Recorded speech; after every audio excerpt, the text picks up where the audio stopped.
반갑습니다. 도와 가족 여러분, 오늘도 말씀의 자리에 나오신 여러분들을 사랑하고 환영합니다. 여러분, 요즘 날씨가 참 좋죠.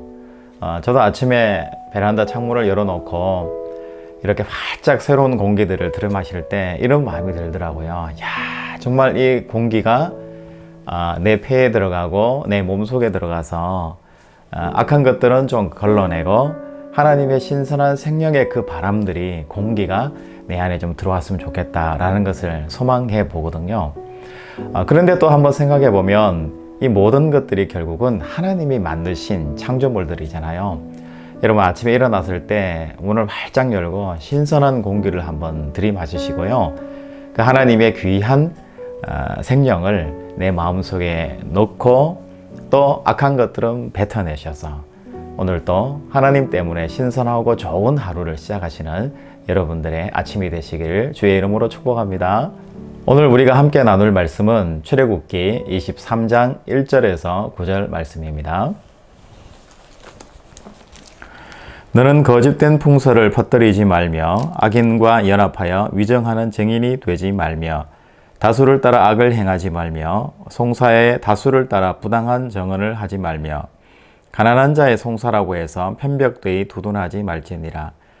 내가 만일 내 원수의 길 잃은 소나 나귀를 보거든 반드시 그 사람에게로 돌릴지며 내가 만일 너를 미워하는 자의 나귀가 짐을 싣고 엎드러짐을 보거든 그것을 버려두지 말고 그것을 도와 그 짐을 부릴지니라. 너는 가난한 자의 송사라고 정의를 굽게 하지 말며 거짓 일을 멀리하며 무죄한 자와 의로운 자를 죽이지 말라. 나는 악인을 의롭다 하지 아니하겠노라.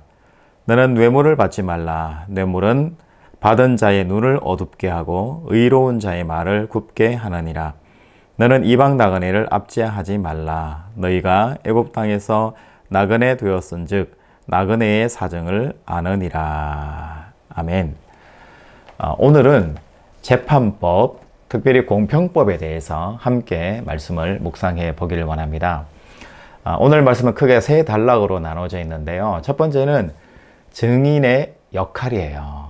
재판에서 증거를 가지고 증인이 채택되었을 때 이 증인이 어떤 역할을 해야 되는가에 대해서 말씀을 하고 있고요. 두 번째는 재판관의 역할, 그 증인에 따라서 재판을 어떻게 해야 되고 재판관은 어떤 역할을 해야 되는가에 대해서 말씀하고 있고, 세 번째는 이 재판관의 마음, 거울이죠. 어떤 재판을 해야 되는가에 대해서 말씀하고 있습니다. 여러분, 그러면 오늘은 지도자나 아니면 판사나 검사나 변호사나 이런 사람들 이야기겠구나 라고 생각하지 마시고, 우리 삶에 우리도 가정에서 보면요, 얼마든지 재판을 하잖아요. 수많은 판단을 해야 되고 선택을 해야 되는 오늘 하루가 시작되실 텐데요. 우리가 일상에서의 재판관이 되고 일상에서의 삶을 살아갈 때에 하나님 앞에서 신앙 안에서 어떻게 살아가야 되는지에 대해서 한번 생각해 보는 그런 하루가 될 수 있으면 좋겠습니다. 우리 1절 말씀을 보시면 너는 거짓된 풍설을 퍼뜨리지 말며 악인과 연합하여 위증하는 증인이 되지 말며, 그러니까 위증이라는 말이 나오잖아요. 증인의 역할은 위증하지 말고 악인들과 연합하지 말고 진실, 팩트라고 말하죠.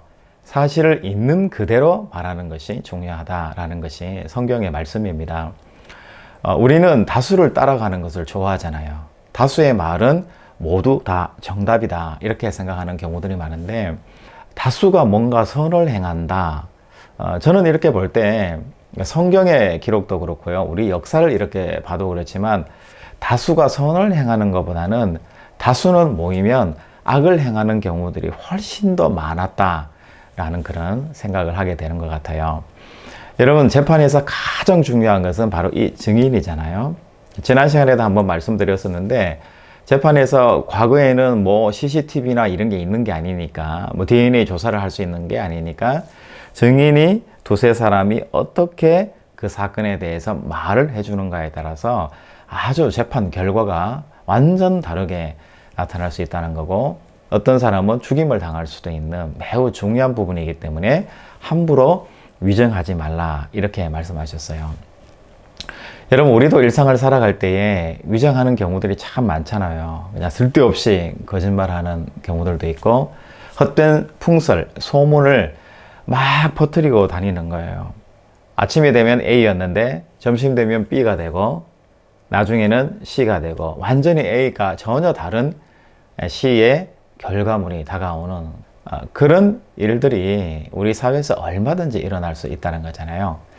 두 번째는 재판관의 역할에 대해서 말씀하고 있는데, 우리 3절 말씀에 보면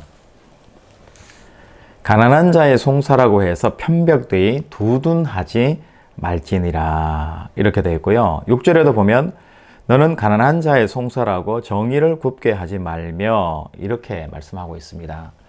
그러니까 우리는 마음속에 가난한 자, 어려운 사람에 대해서는 약자를 좀 보호하는 마음을 가져야 된다, 이렇게 생각을 하고 있는 거죠. 그런데 성경에서는 가난하다라고 해서 무작정 정의롭다, 가난하면 무조건 혜택을 받아야 된다 라는 생각은 옳지 않다, 그것은 정의가 아니다 라고 성경에서 지금 말씀하고 있는 거예요.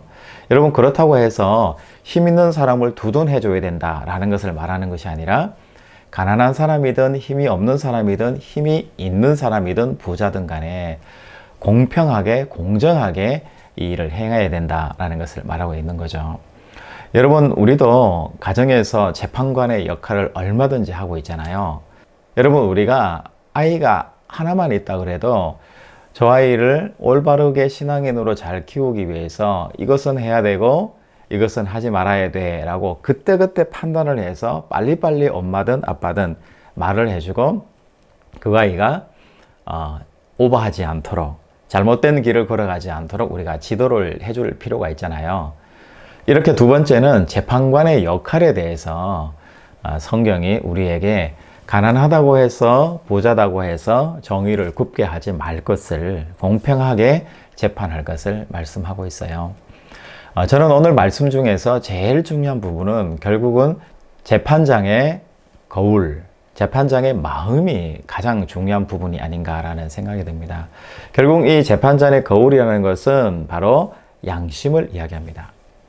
여러분, 양심이라는 것이 어디 있을까요? 결국 성경적으로 말해보면 하나님께서 천지를 창조하시고 우리 인간을 창조하실 때 그 속에 생명을 부어 놓으시고 하나님의 형상, 이마고 데이라는 것을 심어 넣으셨어요. 그러면 이 하나님의 형상이라는 것이 결국 뭘까요? 우리가 쉽게 이야기하면 우리 안에 있는 바로 양심이다, 이렇게 볼 수 있는 거죠. 그랬을 때 우리 양심 안에 하나님의 마음을 그 속에 집어넣어서 재판관이 올바르게 판단하는 거예요. 오늘 말씀에서는 그러면 재판관이 판단하는 그 기준점이 있는데, 첫 번째는 그 기준점이 하나님 앞에서 공평하게 재판을 해야 된다라는 것을 이야기하는 거고요. 두 번째는 약자에 대해서 보호하는 마음을 가지고 행해야 된다는 것이고, 셋째는 다수를 따라서 판단하는 것이 아니라 한쪽이 잘 되면 한쪽이 못 되고, 이런 개념이 아니라 모두가 행복할 수 있는 방법이 무엇인지 양심 안에서 잘 선택하는 역할이 바로 재판관에게 주어졌다는 것입니다. 여러분, 오늘 하루를 살아가실 때 저뿐만 아니라 여러분들도 모두 하나님 앞에서 재판관이거든요.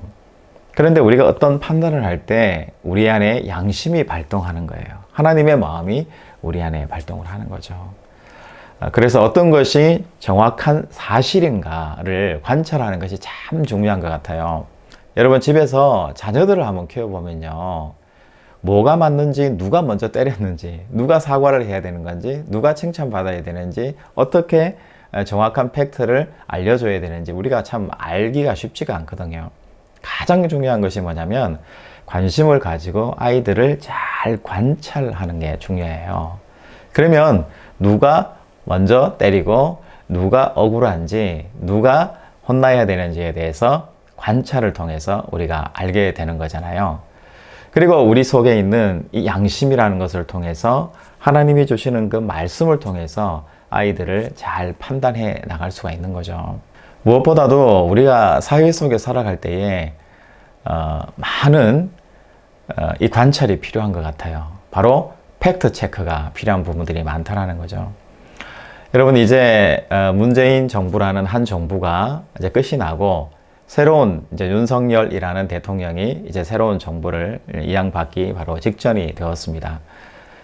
여러분 여러 가지 많은 개혁의 요소들이 있는데 몇 년 동안 개혁해야 된다라고 외쳤던 한 부분이 뭐냐면 바로 언론의 개혁이었습니다. 여러분들도 아마 동의하실 것 같아요. 이 언론이라는 것이 뭘까요? 결국은 소문을 이야기하는 거잖아요.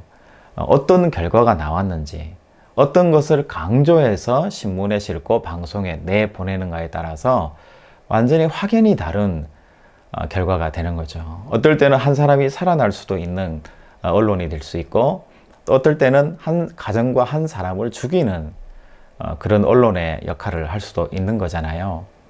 여러분, 우리가 이 세상을 살아갈 때에 세상을 정말 관심을 가지고 잘 관찰해 볼 필요가 있는 거예요. 그러려면 시간도 투자해야 되고, 열심도 내야 되고, 또 뉴스를 보기도 해야 되고, 그것이 사실인지 아닌지에 대해서도 팩트 체크도 해야 되는 굉장히 어려운, 어쩌면 수고가 뒤따르는 일이기도 합니다. 그러나 여러분, 하나님께서 우리에게 또 재판관으로 우리를 삼아 주셨잖아요. 그래서 하나님이 만드신 이 세상이 어떻게 정의롭고 공의로워야 되는지 우리가 관찰을 해야 되고요. 또 정의롭고 공의롭게 살아가도록 최대한 우리가 관심을 가지고 또 참여하면서 그 일을 지켜보고 함께 해야 된다는 것을 성경이 이야기를 하고 있는 거죠. 제일 중요한 것은 우리 안에 세상에 대한 관심이에요. 그러니까 타인에 대한 관심, 이런 것들이 없으면 아무것도 할 수가 없는 것 같아요. 하나님이 무엇을 중점적으로 우리에게 말씀하고 계시는지, 인간이 어떤 존재인지, 그리고 내 이웃이 어떤 관심 속에 있는지에 대해서 우리가 정확하게 판단하지 못하고 관찰해내지 못하면 아무것도 행할 수가 없다라는 거죠. 그냥 단순하게 형식적으로 판단할 수밖에 없고 법을 그냥 기준으로 해서 행할 수밖에 없다라는 거예요. 그런데 성경은 우리에게 이웃에 대한 관심과 사랑이 최고의 재판이다, 이렇게 우리에게 말씀하고 있는 거죠. 여러분, 오늘 하루 살아내실 때 냉철한 이성을 가지시고 관찰하시고 또 수고스럽지만 팩트 체크도 하시고 정말 사실인지에 대해서 수고해서 그 사실을 밝혀내는, 진리를 사랑하는 그런 하루로 살아내시고 그 속에 사랑을 담으셔서 사람을 정말 사랑하고 그 사람을 살려내고 하나님 앞에서 내가 진리로 살아내는 그 길을 선택하시고 오늘 하루를 걸어가 보시는 이 하루가 되시기를 주의 이름으로 축복합니다. 기도하겠습니다. 하나님 아버지, 우리를 재판관으로 삼아주심을 감사합니다. 하나님, 재판관은 양심이 있어야 되고 하나님과 사람에 대한 이해와 관심이 필요함을 오늘 말씀 가운데서 말씀해 주심을 감사합니다. 하나님, 우리가 하나님이 뭐라고 말씀하시는지 하나님 알 수 있도록 지혜를 우리에게 허락해 주시고 또 이 세상을 살아갈 때에 다수의 의견에 따라서 힘의 방향에 따라서 살아내는 것이 아니라 무엇이 양심이고 무엇이 진리고 무엇이 사실인지 관심을 가지고 사랑을 가지고 확인하며 참여하며 살아내는 우리들이 될 수 있도록 인도하여 주옵소서. 그리해서 우리를 재판관으로 삼아주신 그 하나님의 소명에 오늘도 기쁨으로 동참하는 이 하루가 될 수 있도록 도와 주시옵소서. 거룩하신 예수님의 이름으로 기도하옵나이다. 아멘.